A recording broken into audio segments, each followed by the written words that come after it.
नमस्कार। आप सभी का हमारे चैनल जय गुरुदेव उत्तराखंड पर एक बार फिर से बहुत बहुत स्वागत है। आशा करते हैं कि आप सभी स्वस्थ होंगे। इसी कामना के साथ आइए बिना देर किए हुए लेकर चलते हैं आपको आज के अद्भुत विशेषांक की ओर। नमस्कार, आप सभी का हमारे चैनल जय गुरुदेव उत्तराखंड पर एक बार फिर से बहुत बहुत स्वागत है। आशा करते हैं कि आप और आपके परिवारजन दोनों स्वस्थ होंगे। इसी कामना के साथ बढ़ते हैं आज के क्रमांक की ओर। जैसे कि आपने आज का विशेषांक का शीर्षक अवश्य पढ़ ही लिया होगा, तो आज का ये विशेषांक बड़ा ही अद्भुत, बहुत ही अद्भुत जानकारी होने वाला है। तो आइए बढ़ते हैं आज के अद्भुत क्रमांक की ओर। वैसे तो महाराज जी बड़े ही सरल, सहज और बड़े ही गुणवान संत हुए हैं, लेकिन इसके साथ साथ ही महाराज जी बड़े गूढ़ प्रवृत्ति के, महाराज जी की वाणी बड़ी रहस्यमयी है। तो महाराज जी को समझने का प्रयास ज्यों-ज्यों आप करते हैं, वैसे ही आपको लगने लगता है कि ये तो गागर में सागर भरने जैसा है। तो इसीलिए महाराज जी की अद्भुत शक्तियों का पूर्ण रूप से गुणगान करना या पूर्ण रूप से जानकारी एकत्रित करके बताना बड़ा कठिन कार्य है। लेकिन हम इतना तो महाराज जी से समझ ही सकते हैं, महाराज जी के स्वरूप से समझ सकते हैं कि महाराज जी का इस पूर्ण सृष्टि पर पूरी तरह से नियंत्रण है। कई वृतांतों में महाराज जी ने अपने ऐसे अनन्य जो भक्त हुए हैं उनको ऐसी ऐसी परेशानियों से उबारा है जो कि असंभव सा प्रतीत होता है। एक वृतांत में महाराज जी की एक भक्त, जिनके पुत्र को ऐसी मूर्छा हुई कि जैसे उनका बड़ा ही बुरा समय आ गया हो। एक ऐसी कठिनाई कि उनके पुत्र को एक सर्प ने, बड़े विषैले सर्प ने डस लिया था, जो कि बिल्कुल मृत्यु के समीप पहुंच चुका था। तो ऐसे में महाराज जी ने जब वह अनन्य भक्त की चित्कार सुनी, तो महाराज जी कैंची धाम से उस अमुक स्थान पर पहुंच गए जहां पर वह बाधा हुई थी, यानी कि उस सर्प ने उस छोटे से बालक को काटा था। और यह समझ लीजिए कि महाराज जी ने काल के गाल से उस बालक के प्राण बचाते हुए अपने अनन्य भक्त पर कृपा की। तो आप यह समझ लीजिए कि मृत्यु समीप कष्ट को महाराज जी ने अपने भक्त को उस कष्ट से उबारा। तो महाराज जी का इस सृष्टि पर पूर्ण तरह से नियंत्रण है। आज भी महाराज जी कई ऐसे चमत्कार कर चुके हैं, जैसे कि एक स्थान पर महाराज जी हैं और उसी समय महाराज जी दूसरे स्थान पर हैं, या महाराज जी एक ही समय में दो अलग अलग विभिन्न स्वरूपों में भक्तों को दर्शन दे रहे हैं।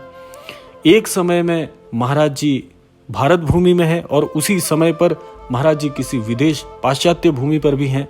तो महाराज जी को समझना बड़ा कठिन है। आप यह समझ सकते हैं कि जीवन में ऐसा कोई भी कार्य नहीं जो महाराज जी के लिए असंभव है, और महाराज जी अपने अनन्य भक्तों की लाज बचाने के लिए ऐसे असंभव कार्यों को बड़ी सहजता से कर लेते हैं।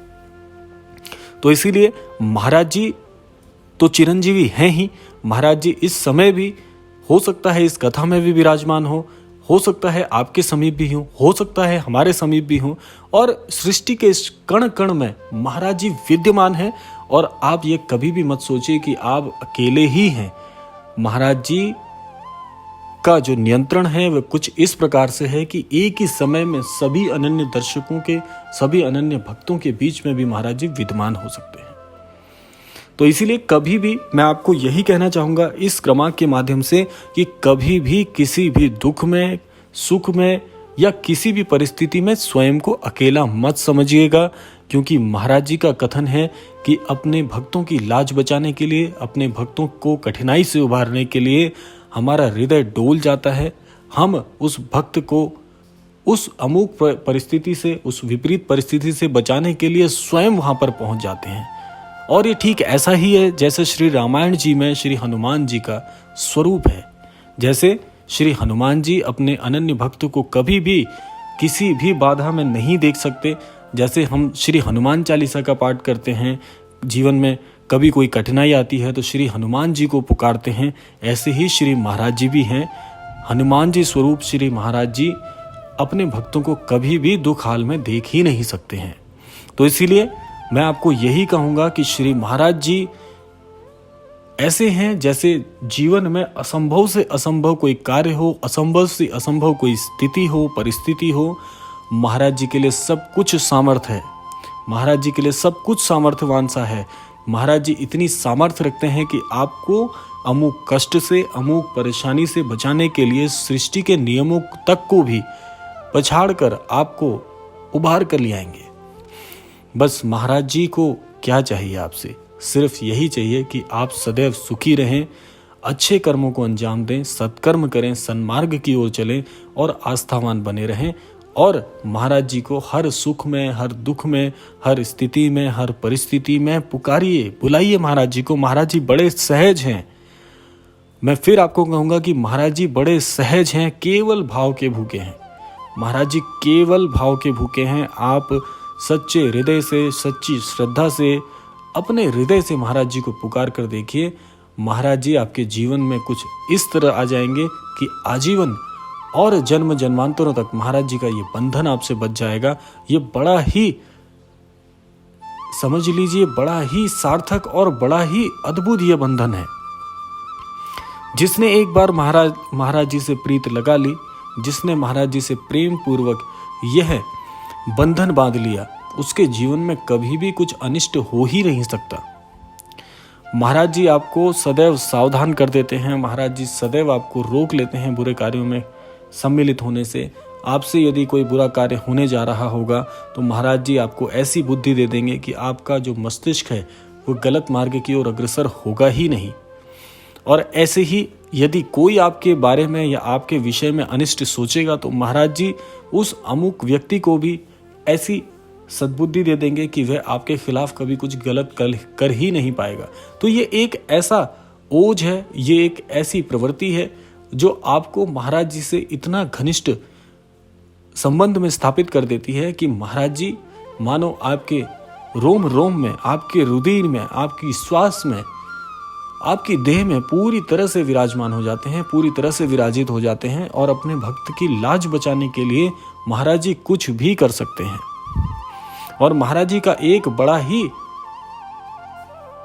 ही अद्भुत कथन है जिसमें महाराज जी कहते हैं कि भले ही हमारा भक्त एक बार हमसे जुड़ जाए और हमसे वह भक्त दूर होना चाहे तो भी भले वह दूर हो जाए, लेकिन हम उसके बाद भी उसका हाथ कभी नहीं छोड़ते, कभी भी उससे दूर नहीं जाते हैं, उसे या उसके लिए कभी अनिष्ट होते हुए नहीं देख सकते हैं। इसके साथ साथ महाराज जी कहते हैं कोई हमारे भक्तों के लिए अनिष्ट सोचता है, भक्तों से जो लोग बैर करते हैं, तो महाराज जी कहते हैं कि वो भी मेरे निज बैरी बन जाते हैं, वो भी मुझसे और मेरे स्वरूप से बैर करने के समान हो जाता है। तो इसीलिए कभी भी मैं आपको हर क्रमांक में यही कहता हूं कि कभी भी घृणा, क्रोध, लोभ आदि कार्यों से दूर रहिए। ये ऐसे विकार हैं जो जीवन में दीमक की तरह आपको खोखला कर देंगे। और एक बार अगर ये विकार जीवन में आ जाए तो आजीवन ये आपके साथ ही बने रहते हैं, ये आपका पीछा नहीं छोड़ते। तो इसलिए जीवन में इन सभी चीज़ों से, ईर्ष्या, द्वेष, क्रोध, लोभ, काम, इन सब चीज़ों से दूर रहिए। जीवन में इन विकारों को जीवन में हमेशा के लिए त्याग दीजिए या इनमें लिप्त बिल्कुल मत रहिए और आध्यात्म की ओर बढ़ के देखिए। आप पाएंगे कि आपका जीवन स्वर्ग के समान हो जाएगा। जीवन में कभी भी कोई बुराई आपको छू ही नहीं पाएगी, नकारात्मकता कभी आपके इर्द गिर्द नहीं भटक पाएगी। सकारात्मक जीवन होगा, आध्यात्मपूर्ण जीवन होगा, ईश्वरवान जीवन होगा, आशीर्वाद पूर्ण जीवन होगा और जीवन में कभी किसी चीज़ की कमी नहीं रहेगी। सदैव आप समाज में एक उदाहरण की तरह स्थापित हो जाएंगे। तो यह है महाराज जी के आशीर्वाद और महाराज जी की शक्तियों का एक छोटा सा सूक्ष्म सा विवरण। आशा करते हैं आज का क्रमांक आपको अवश्य पसंद आया होगा। समय आ गया है विदा लेने का, लेकिन विदा लेने से पूर्व प्रार्थना का समय है।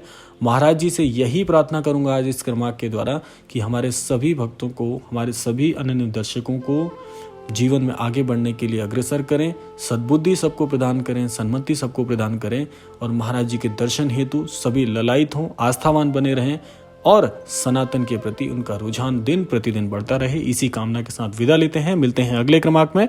तब तक के लिए जय श्री राम, जय गुरुदेव, जय उत्तराखंड।